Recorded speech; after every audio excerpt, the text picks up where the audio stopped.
Hello दोस्तों। आज की वीडियो में आप जानेंगे साइकोलॉजी ऑफ मनी किताब से जुड़े the greatest show on earth नामक पार्ट के बारे में।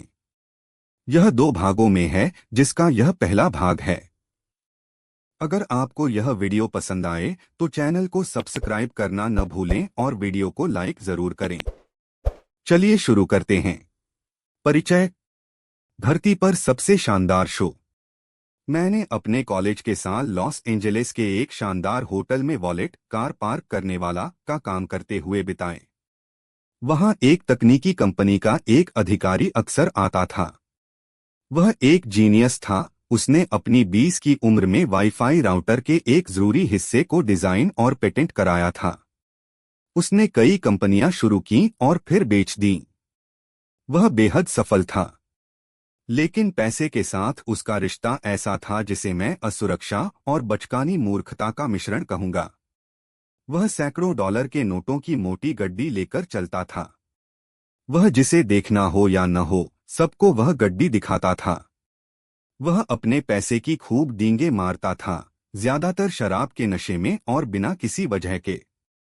एक दिन उसने मेरे एक साथी को कुछ $1000 नकद दिए और कहा, पास की ज्वेलरी की दुकान से मेरे लिए कुछ $1000 के सोने के सिक्के ले आओ। 1 घंटे बाद जब सिक्के आ गए तो वह और उसके दोस्त समंदर के किनारे एक डॉक पर इकट्ठा हुए। फिर उन्होंने उन सोने के सिक्कों को समंदर में ऐसे फेंका जैसे लोग पत्थर फेंक कर पानी में उछालते हैं, और हंसते हुए यह बहस करने लगे कि किसका सिक्का सबसे दूर गया। बस यूं ही मजे के लिए। कुछ दिन बाद उसने होटल के रेस्टोरेंट में एक लैंप तोड़ दिया। एक मैनेजर ने उसे बताया कि वह लैंप $500 का था और उसे उसकी भरपाई करनी पड़ेगी। तुम मुझसे $500 मांग रहे हो? उस अधिकारी ने हैरानी से पूछा, और अपनी जेब से नकद की एक मोटी गड्डी निकालते हुए मैनेजर को थमा दी। ये लो $5000।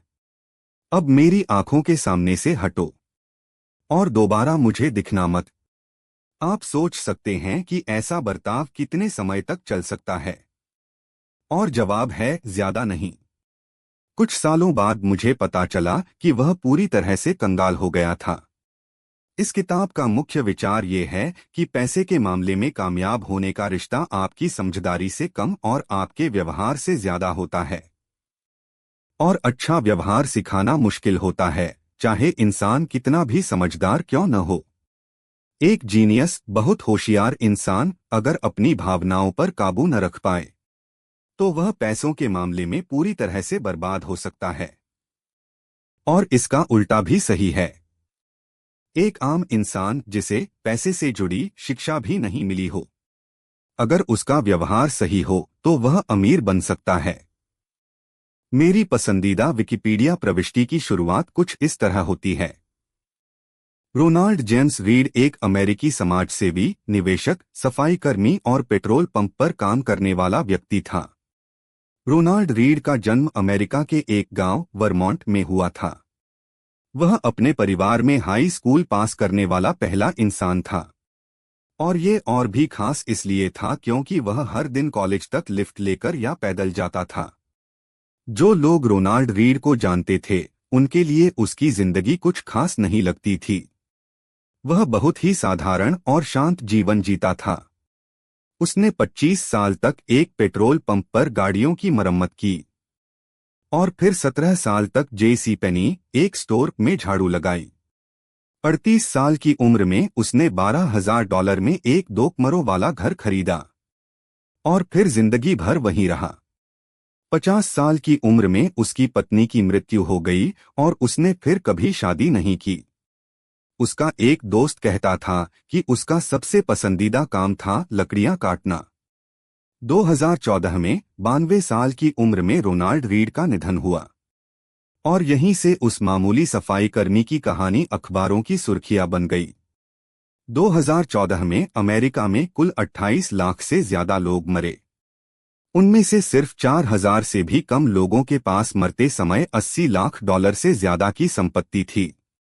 रोनाल्ड रीड उन्हीं में से एक था। एक पूर्व सफाई कर्मी जैनिटर ने अपनी वसीयत में $2 मिलियन लगभग 16 करोड़ रुपए अपने सौतेले बच्चों को और $6 मिलियन लगभग 50 करोड़ रुपए से ज्यादा अपने स्थानीय अस्पताल और पुस्तकालय को दिए।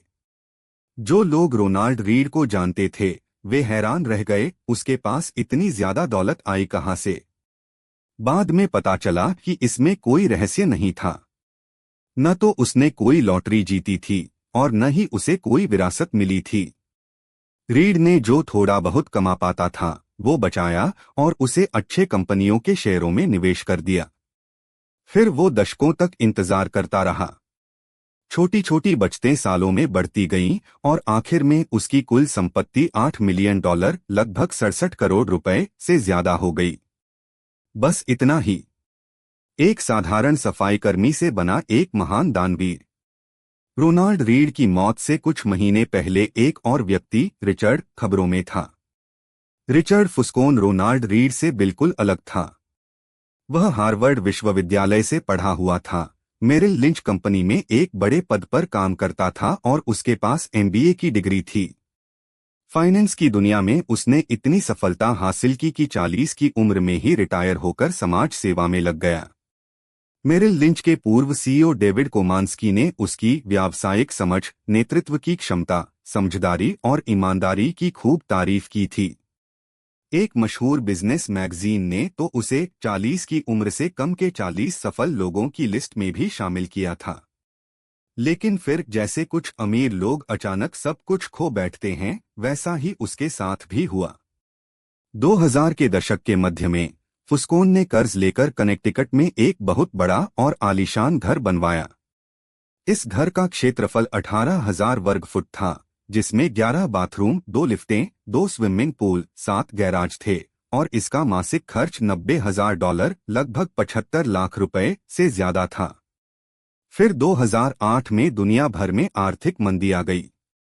इस मंदी ने लगभग सभी लोगों की आर्थिक स्थिति को नुकसान पहुंचाया। लेकिन फुस्कोन की स्थिति तो पूरी तरह बर्बाद हो गई। उस पर बहुत कर्ज था और उसके पास जो संपत्तियां थीं, वे तुरंत बेची नहीं जा सकती थीं। 2008 में उसने एक दिवालियापन जज से कहा, मेरे पास अब कोई आमदनी नहीं है। पहले उसका फ्लोरिडा वाला घर जब्त फोरक्लोज हुआ। फिर 2014 में उसका बड़ा कनेक्टिकट वाला बंगला भी हाथ से चला गया। और ये सब तब हो रहा था जब रोनाल्ड रीड अपनी पूरी दौलत दान कर रहा था, उसकी मृत्यु से ठीक 5 महीने पहले। रिचर्ड फुस्कोन का घर, जहां मेहमानों ने याद किया कि वहां कांच के पारदर्शी फर्श पर बैठकर खाने और नाचने का अलग ही रोमांच था, जो इंडोर स्विमिंग पूल को ढकता था, उसे जब्त करके नीलाम कर दिया गया। नीलामी में घर की कीमत उस अनुमानित मूल्य से 75% कम मिली जितना बीमा कंपनी ने तय किया था। रोनाल्ड रीड में धैर्य था, रिचर्ड फुस्कोन में लालच। बस यही फर्क था जिसने दोनों के बीच की बड़ी शैक्षिक और अनुभव की खाई को भर दिया। यहां सीखने की बात ये नहीं कि आपको रोनाल्ड जैसा बनना है और रिचर्ड जैसा नहीं, हालांकि ये भी बुरी सलाह नहीं है।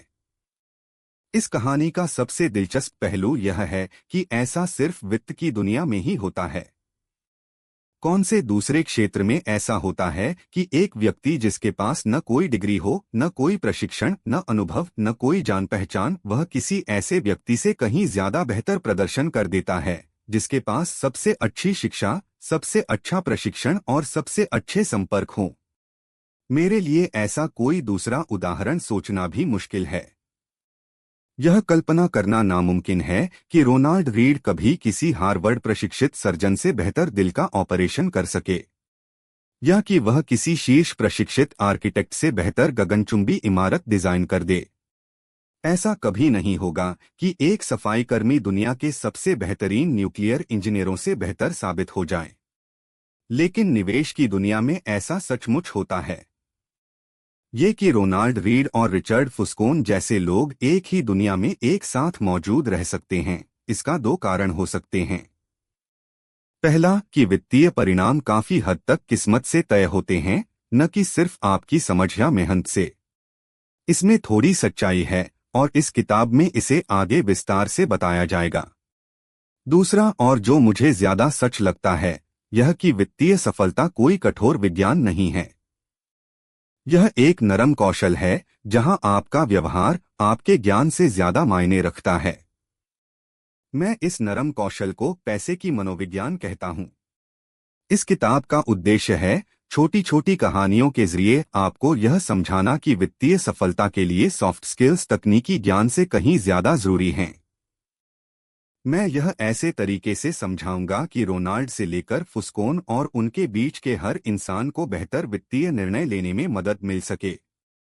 अगर आपको अच्छा लगा तो कमेंट में जरूर बताइए। मेरा इंस्टाग्राम लिंक बायो में है, वहां मुझे फॉलो भी कर लीजिए और चैनल को सब्सक्राइब करना न भूलें। पार्ट 2 के लिए कमेंट करें। पार्ट 2।